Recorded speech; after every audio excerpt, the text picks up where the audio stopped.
This is the Sony ZV-E10 Mark II, and it's their latest camera made with video creators in mind. It's an affordable system that's also expandable, and it can create pro results at a decent price. And right now, this video is being filmed with the iPhone 15 Pro Max, so we'd like to show you the difference if you were to upgrade to a camera like this. You can probably already see the difference. There's a nice background blur. The quality looks better. It's not over-processed. Let's look at a quick side-by-side so you can see it again. Oh, the iPhone just flattens everybody's face, removes all the shadows, zoom in 200%, and you can see that Chelsea's face looks 3D on the Sony, and the background is blurred. The iPhone image is flat and overprocessed. We're going to go over the features, the price, the difference in lenses, what makes this camera great compared to its competitors. But first, we want to talk about how it's not all about your camera and lens. Your photos, accessories can make a huge difference in how your video and your photos look. So Tony, turn off our lights. And that's where I mention our sponsor, Adorama, because if you're looking for more than just cameras, lenses, you can get your lights, your backpacks, and everything that a creator needs at great prices, and they have a huge volume of stock there. So if you're looking to shop and you also want to support us, check out our sponsor, Adorama, by using the links down below. Thanks, Adorama, for making this video possible. This is the low light test, and it's about as dim as a somewhat dark restaurant. And here we're going to see how the Sony performs compared to the competitors with the kit lens and also with an upgraded lens. This is the 15mm f1.4 that we like, and now you can see that there's more background blur, there's less noise, and the colors look better. It's a higher quality lens. This is the iPhone, and it definitely tries to get rid of the noise, but I don't think it looks quite right. This is the Pocket 3, and again, you're probably seeing less depth of field, more noise. What do you think? Zooming in and slowing down, you see that the Sony with its big sensor still shows a lot of noise when you use the kit lens. That's because the kit lens doesn't gather much light. The iPhone and the Pocket 3 image are mushy because they're overprocessing to overcome the noise in low light. The Sony with the 15mm f1.4 produces a clean, sharp, and natural looking image, professional and superior to the other setups. In the real world, 4x slow motion looked perfect. Walking around with 4K 60, the camera autofocused perfectly, auto-exposed perfectly. It was easy to use, discreet and light. A dream camera for vloggers. Let's talk about what this camera is and who it's for. It's an update to Sony's ZV-E10 camera, and this is for video creators, and you can see that it has specialized features for that. Let's talk a little bit about the sensor. It's an APS-C sensor, but it has an interchangeable lens, so you're not married to one lens. If you want to upgrade, you get a little more money in your budget, you could add a better lens that maybe adds more background blur or is more wide angle or telephoto, so you have some versatility there, and they have some features that keep video creators in mind. Like you have a power zoom right here on the shutter. You have a fully articulating flip screen, so you can film yourself, you can film down low, you can film vertically if you'd like to, and the footage on the back of the screen will go vertical, but the menus will not. So there are some little drawbacks, but overall, it does have video creators in mind, and you can see that in some of the functionality. It does have a built-in microphone on the top here, and it works pretty well, but overall, we would recommend adding Sony's other mics, and they have this mic here, which is nice because it's wireless. They have shotgun mics, they have lavalier mics, so with Sony, you're gonna have a lot of options for add-ons with this, and I also like that they have this handle, and with this handle, you're able to start recording, but you're also able to zoom and start your footage and take pictures. Let me talk about the specs.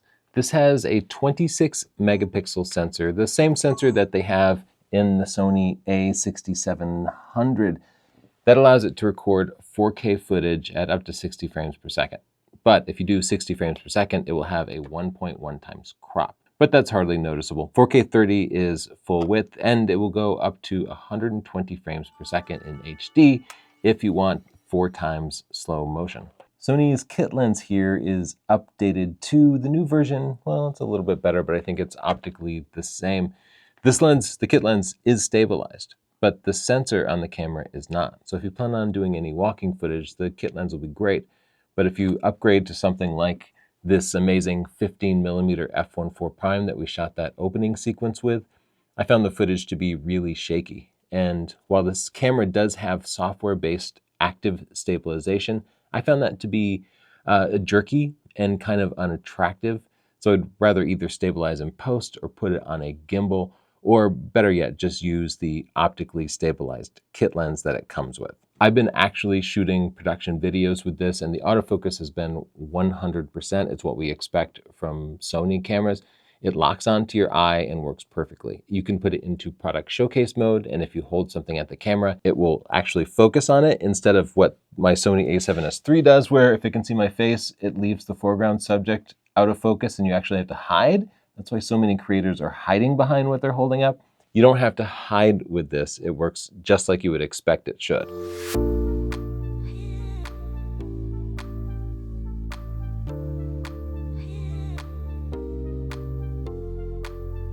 If you're looking to create video content with a camera like this, you do have some other options. So Sony has their ZV series, which is also video centric, but it's fixed lens. So if you think that you would just stick with this one kit lens anyway, you could save some money, get the fixed lens version, and it's a little smaller and more compact and maybe more what you're looking for. Canon and Nikon also have options like this Nikon Z30, and it does video, but it doesn't have APS-C prime lenses. So your options are going to be a little bit limited. Like for example, Sony has this 15mm f1.4 that we like to use for video. It's a nice fast prime, and there's just not an option like that for the Canon. But as much as the ZV seems like it was designed with video creators in mind, it's actually still kind of an afterthought, and that's one of the most frustrating things about using it.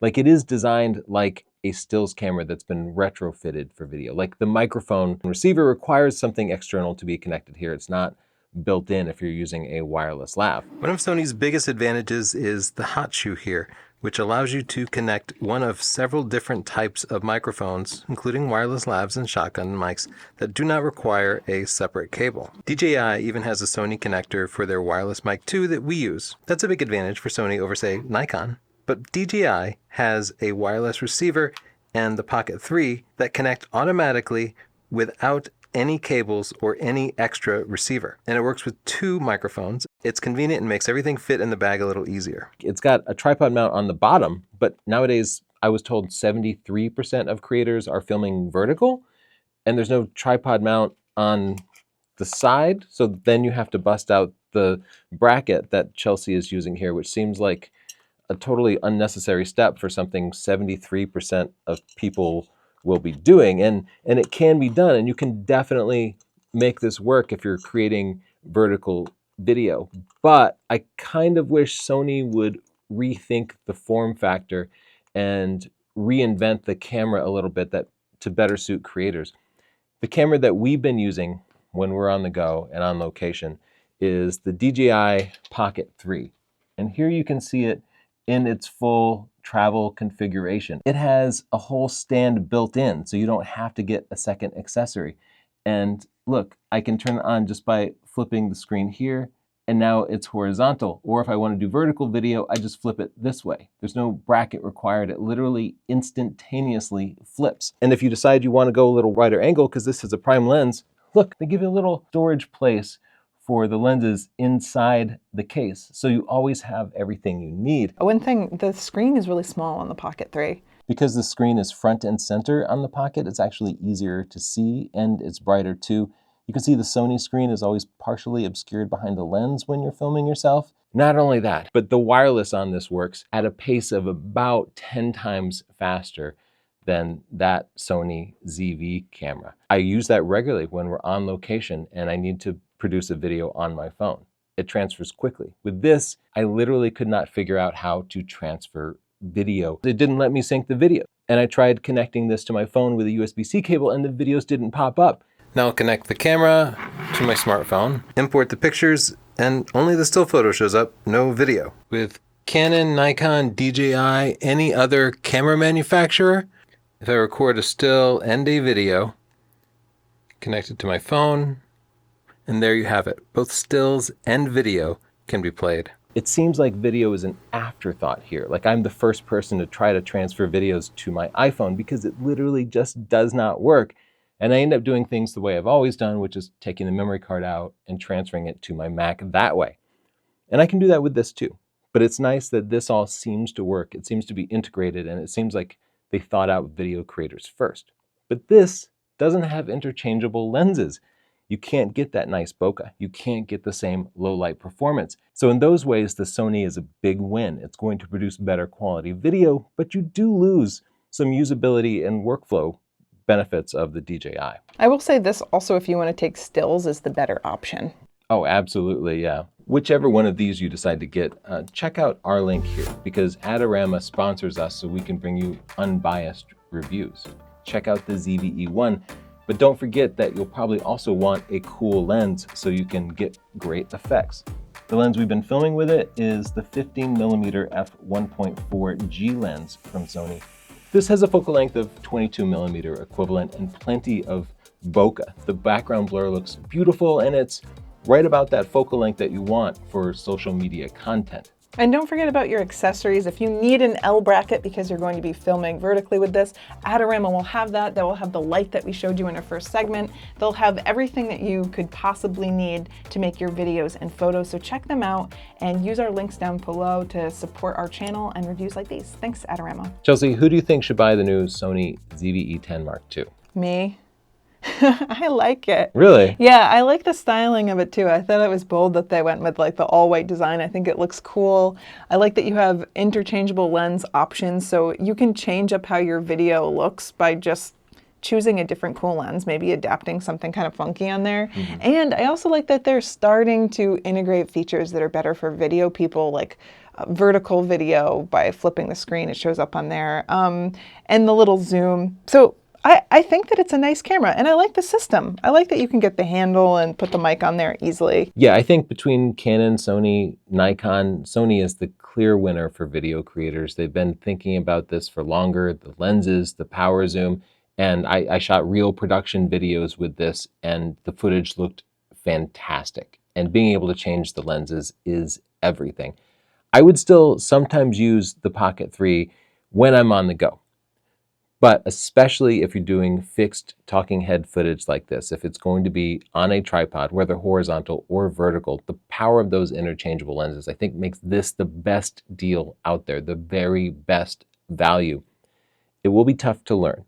The usability of it is rough. Like, you'll have to watch tutorials, you'll have to read the manual, and transferring files will be a little bit of a pain. Just be aware of those things. But the end results can be worth it because you will look more professional, and that can help you get more viewers, and that can help your channel grow. It's a good investment. Whichever gear you decide to buy, please use our sponsor, because that helps unbiased reviews keep coming to you. Use this link and they'll know that you heard about them through us. Adorama is made of creators. They understand us. They make amazing flashpoint lighting. They have great customer service, very quick shipping, and you can get VIP points. So whenever you spend some money, you get VIP points that you can spend later.